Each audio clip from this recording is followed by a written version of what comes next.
고린도후서 3장 12절부터 18절까지 말씀 우리 한 목소리로 합독하도록 하겠습니다. 우리가 이 같은 소망이 있으므로 담대히 말하노니 우리는 모세가 이스라엘 자손에게 장차 없어질 것의 결국을 주목하지 못하게 하려고 수건을 그 얼굴에 쓴 것 같이 아니하노라. 그러나 그들의 마음이 완고하여 오늘까지도 구약을 읽을 때 그 수건이 벗겨지지 아니하고 있으니 그 수건은 그리스도 안에서 없어질 것이라. 오늘까지 모세의 글을 읽을 때에 수건이 그 마음을 덮었도다. 그러나 언제든지 주께로 돌아가면 그 수건이 벗겨지리라. 주는 영이시니 주의 영이 계신 곳에는 자유가 있느니라. 우리가 다 수건을 벗은 얼굴로 거울을 보는 것 같이 주의 영광을 보매 그와 같은 형상으로 변화하여 영광에서 영광에 이르니 곧 주의 영으로 말미암음이니라. 아멘. 3장에서 바울은 구약의 율법과 새 언약을 비교를 합니다. 그래서 이런 단어를 사용합니다. 율법의 조문은 죽이는 것이고 새 언약은 살리는 영이다라고 얘기를 합니다. 살리는 영이신 그리스도로 인해서 죄가 해결되는 복음, 이게 더 가치 있다라는 얘기를 하고 있고요. 이것을 전하는 자신은 새 언약의 일꾼이다라고 말하면서 이 자긍심도 드러내고 있습니다. 그리고 새 언약은 영원히 지속될 영광의 복음이다라는 얘기가 이제 10절, 11절 얘기고 이어지는 본문이 오늘 본문입니다. 영원히 지속되는 영광의 복음이기 때문에 12절 같이 말하는 것입니다. 우리 12절 같이 한번 읽어보겠습니다. 우리가 이 같은 소망이 있으므로 담대히 말하노니, 자기가 갖고 있는 새 언약, 그 언약의 영원함 또 소망이 있기 때문에 복음을 담대히 말한다고 합니다. 새 언약의 영원함, 복음의 이 소망이 우리 가운데도 있는데요. 그러면 복음을 말하는 삶을 살게 됩니다. 그냥 말하는 게 아니라 12절처럼 담대하게 전하는 삶을 살아가게 됩니다. 그리고 13절 이제 모세의 사역에 비교하면서 자신의 새 언약을 전하는 그 사역을 이야기를 합니다. 13절 같이 한번 읽어보겠습니다. 우리는 모세가 이스라엘 자손에게 장차 없어질 것의 결국을 주목하지 못하게 하려고 수건을 그 얼굴에 쓴 것 같이 아니하노라. 모세의 수건 얘기를 들어서 설명하는데요. 이게 출애굽기 34장에 나옵니다. 모세가 시내산에 올라가서 하나님의 율법을 받고 내려올 때 얼굴이 빛이 납니다. 이 광채가 났던 이유는 하나님의 영광이 반사된 것이다라고 한 주석에서는 표현도 그렇게 하는데, 하나님을 대면한 모세에게 그 영광이 비춰지는 것, 하나님의 영광이 반사되는 것처럼 비춰져서 드러나는 겁니다. 그래서 또 이게 사라지죠. 그리고 또 백성들은 근데 이걸 보고 두려워합니다.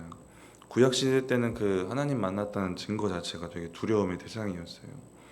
그러자 이제 모세가 백성을 부르고 받은 율법을 전해줍니다. 그리고 다시 율법을 받으러 가기 전까지 다시 수건으로 얼굴을 가리게 됩니다.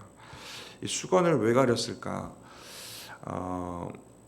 모세의 의도는 정확히는 알 수 없는데요. 바울이 그 의도를 해석하는 건 오늘 본문에 이제 나옵니다. 바울이 이 장면을 어떻게 해석하는가인데, 바울은 모세가 수건을 쓴 이유를 장차 없어질 것의 결국을 주목 못하게 하려고입니다. 장차 없어질 것의 결국, 이제 그럼 이게 무엇인가가 중요한데, 이건 모세가 율법 받을 때 드러났던 광채입니다. 하나님의 영광이 얼굴에 비춰지는 건데, 이건 한시적이에요. 아까도 말씀드렸지만 이것이 암시하는 의미가 있는데 율법입니다. 율법도 한시적이거든요. 드러났다가 장차 없어집니다. 언제 없어지냐면 새 복음 왔을 때, 우리 예수님 오셨을 때 복음이 완성됨으로 없어지게 됩니다. 7절에 얘기하는 것처럼 어제 본문인데요. 율법도 영광이 있어요. 율법은 율법만의 가치가 있습니다. 죄가 뭔지를 알게 해줘요. 근데 이제 복음이 오면 없어질 것이 돼서 새 언약으로 대체가 되고, 구약의 율법은 정신만 남습니다. 정신만 남아서 이제 짐승의 각을 뜨면서 우리가 예배하진 않잖아요. 정결법이랑 제사법 이런 것들이 이제 사라지게 됩니다. 바울의 논리가 뭐냐면, 바울이 해석하는 수건 사건은 7절에는 없어질 영광이라고 표현을 하는데, 없어질 영광에 집착하지 못하게 하려고 수건을 썼다는 얘기입니다. 결국 13절에서 그래서 중요한 거는 마지막 말이에요. 모세가 수건을 쓴 것처럼 나는 그렇게 복음을 전하지 않겠다라는 바울의 얘기인데요. 바울은 새 언약을 전하는 사역을 모세처럼 안 하겠다라는 얘기를 결국 하는 건데, 왜 그러냐면 영원한 복음이신 예수님이 복음으로 오셨는데 이제 모세는 뭔가 없어질 것의 그 영광, 이것에 집착하지 않도록 수건으로 살짝 감춰주는 것처럼 그 복음을 전할 수밖에 없었다면, 이제는 이제 밝히 드러난 복음, 다 드러난 복음, 완성된 복음이라서 그렇게 전하지 않아도 된다라는 겁니다. 밝히 드러난 복음이니까 수건을 가리듯이 전하지 않아도 된다라는 얘기를 하고 있어요. 근데 문제가 생깁니다. 문제가 뭐냐면 이제 14절에 그 문제를 지적을 합니다. 14절 같이 한번 읽어보겠습니다. 그러나 그들의 마음이 완고하여 오늘까지도 구약을 읽을 때에 그 수건이 벗겨지지 아니하고 있으니 그 수건은 그리스도 안에서 없어질 것이라. 수건은 벗겨졌는데 스스로 수건을 안 벗고 있는 거예요. 그런데 왜 그러냐면 밝히 드러난 복음, 예수님 오셨는데도 마음이 완고하다는 겁니다. 여전히 그래서 구약을 읽을 때에 수건으로 가려진 것처럼 영적인 시야가 가려져 있다라는 얘기를 하는 겁니다. 복음이신 예수 그리스도를 통해 구약을 보면 다 밝히 드러나는 복음, 이제 감출 것도 없고 오해할 것도 없는 그런 복음인데 그러지를 못하고 있는 겁니다. 근데 우리 읽었던 말씀을 보면 이게 어떻게 없어지냐면 그리스도 안에서 없어질 것이다 라는 것입니다. 예수를 믿어야만 가려진 영적 시야가 열려서 구약을 밝히 보고 밝히 드러난 그 복음을 정확히 알 수 있는데 그러지를 못하는 겁니다. 유대인들은 구약의 율법에 여전히 매여서 이게 수건처럼 되고 그리스도를 보지 못하고 믿지 못한다는 얘기를 합니다. 갈라디아서 3장을 보시면 율법의 역할이 정확히 나오는데 그리스도께로 인도하는 역할입니다. 그래서 의롭다함을 받는 것. 그럼 이제 복음이 완성됩니다. 그렇게 복음을 받으면 되는 건데 그러지 못하는 사람들이 있다란 얘기를 하고 있습니다. 이미 복음이 주어졌고 충분히 믿을 조건이 이제 충분합니다. 구약의 율법도 있고 새 복음이신 예수님도 오셨어요. 그런데 다 주어졌는데 그들을 가리고 있는 자신의 수건이 있는 겁니다. 그들이 가지고 있는 율법주의가 있고 인간의 유전을 강조하는 게 있고 선민사상으로 인한 우월주의도 있고 교만주의로 인한 형식주의, 그런 신앙도 있습니다. 그로부터 생겨난 아집도 있고 고집도 있고 편견도 있는 거예요. 이것들이 다 이들의 수건입니다. 이것들이 14절 말씀처럼 마음을 완고하게 만듭니다. 결국 14절의 마음에 이 마음이라는 단어, 여기가 이제 진짜 결론적인 문제의 지점인데, 이들이 복음을 듣지 못한 것도 아니고 복음 자체를 봤던 사람도 있어요. 바리새인들은. 그런데 이들이 모르는 게 아닙니다. 근데 마음의 완고함이 문제예요. 예수님 이 땅에 오셨을 때도 바리새인들이 예수님께 논쟁을 수도 없이 걸어오는데 논쟁의 끝에 바리새인들이 본 게 뭐냐면 예수님의 하나님 같은 지혜, 신적인 지혜를 보게 됩니다. 그래서 놀랐다라는 얘기도 기록되어 있거든요. 이런 장면들이 반복이 돼요. 그렇다는 건 이들이 충분히 복음이신 예수님도 받고 예수님이 신적인 지혜를 가진 하나님의 아들이구나, 이것도 충분히 볼 수 있는 상황이 이들에게 있었습니다. 믿을 기회도 계속 주어지는 거예요. 예수님은 바리새인을 그렇게 미워하진 않으신 것 같아요. 계속 기회가 이렇게 주어집니다. 그 논쟁을 피하거나 아예 대답을 안 해주시거나 그러진 않았거든요. 바리새인의 마음이 그런데 동일하게 오늘 말씀처럼 완고해요. 동기부터가 완악합니다. 이들의 마음도 완악하게 되어지는 수건이 여전히 있는 겁니다. 15절 말씀도 보시면 마음을 완악하게 하는 수건이 있어서 그 마음을 덮었다라고 얘기를 합니다. 우리 15절 같이 한번 읽어보겠습니다. 오늘까지 모세의 글을 읽을 때에 수건이 그 마음을 덮었도다. 복음을 받아들일 수 있고 예수를 만날 수 있고 믿을 수 있고 말씀을 듣고 말씀을 믿는데 걸림이 되는 수건이 있는데 그게 마음을 완악하게 합니다. 저와 여러분은 일단 복음을 들었습니다. 그래서 복음을 거절하는 완악함을 가진 사람들은 아닐 수 있어요. 근데 우리가 이렇게 적용해 볼 수 있겠죠. 말씀을 순수하게 받는데 걸림이 되는 거, 수건까지는 아니면 뭐 손수건 정도 되시는 게 있을 수도 있거든요. 내 마음을 완고하게 하는 무언가가 있을 수 있습니다. 뭔가 집착하는 영역과 관련되어 있을 수 있고요. 아니면 각자의 연약한 부분이랑 관련되어 있을 수도 있습니다. 내가 명예에 집착하면 이건 내가 섬김과 낮아짐에 대한 말씀을 순수하게 받는데 그 마음을 완악하게 만드는 수건 되는 겁니다. 물질에 집착하면 그것도 그렇게 될 것이고, 가족에 집착해도 이것도 수건이 되는 겁니다. 복음을 온전히 받고 말씀을 온전히 받는데 완악하게 하는 수건이 되는 거예요. 집착하거나 연약하게 하는 영역들이 이렇게 됩니다. 이렇게 점검해 볼 수 있겠습니다. 완고함이라는 것이 마음이 굳어진 상태를 말해요. 아까 바리새인 이야기 드린 것처럼 아예 내 생각과 다른 것들은 받아들이지 않겠다라고 마음이 이게 완전 굳어져 버린 상태를 얘기를 합니다. 마음이 굳어져 있으니까 말씀이 들어올 틈 자체를 주지 않는 거예요. 그러면 이건 잘못된 신념처럼 되어버립니다. 예수를 믿어도 다 그런 건 아니겠죠. 말씀을 받긴 받는데 어떤 영역에 있어서 자기의 생각, 자기 가치관, 자기의 신념으로 마음이 굳어져서 어떤 그 영역은 말씀이 안 들어가는 거죠. 틈새가 없는 겁니다. 예를 들어서 사업을 하는 어떤 기독교인이 있고, 이 사람은 사업을 하려면, 그래서 돈을 벌려면 내가 어느 정도 상대방을 속여야 되고 어느 정도 정직하지 못한 방법을 사용해야만 된다, 사용해도 괜찮다라고 생각하고, 이게 이 사람의 신앙이지만 이 사람의 딱 굳어져 버린 가치관과 신념입니다. 여기에는 이 영역에 있어서의 말씀이 들어갈 틈이 없습니다. 굳어져 있어요. 다른 영역에 있어서는 말씀을 들을 수도 있습니다. 예를 들어서 섬김에 대한 말씀은 잘 받아서 교회 봉사도 하고 할 수도 있거든요.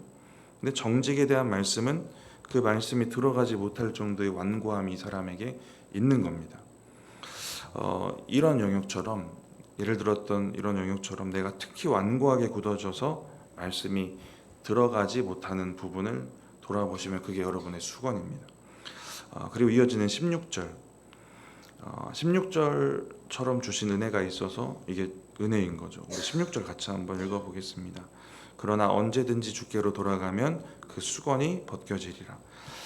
바울이 말하는 그 수건 쓴 자들이 예수 그리스도를 받아들이고 인정하고 믿으면 수건이 벗겨져서 복음을 밝히 보게 된다는 얘기를 합니다.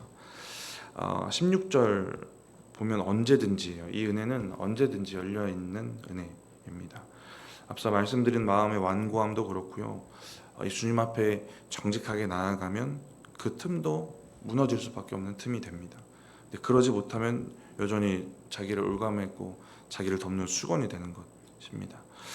그리고 17절, 18절 마지막 부분은 수건이 벗겨진 사람, 새 언약의 은혜를 받은 사람이 어떤 신앙과 삶을 소유하고 사는지를 얘기를 합니다.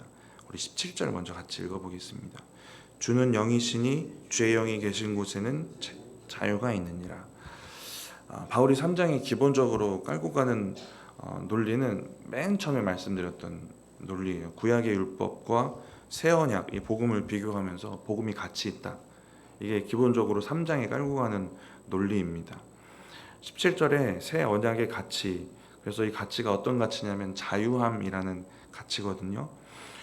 반대로 그러면 구약의 율법만 있으면 자유 없음입니다. 자유함이 없어요.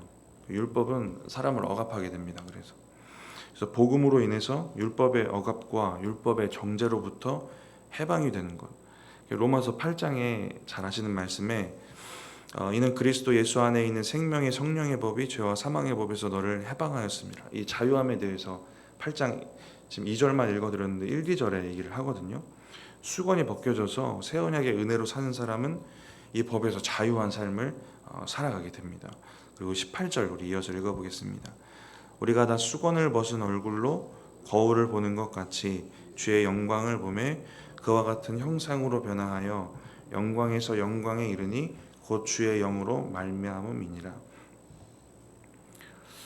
절반으로 잘라서 앞뒤를 좀 살펴보면, 먼저 앞부분을 보면 우리가 다 수건을 벗은 얼굴로 거울을 보는 것 같이 주의 영광을 보매,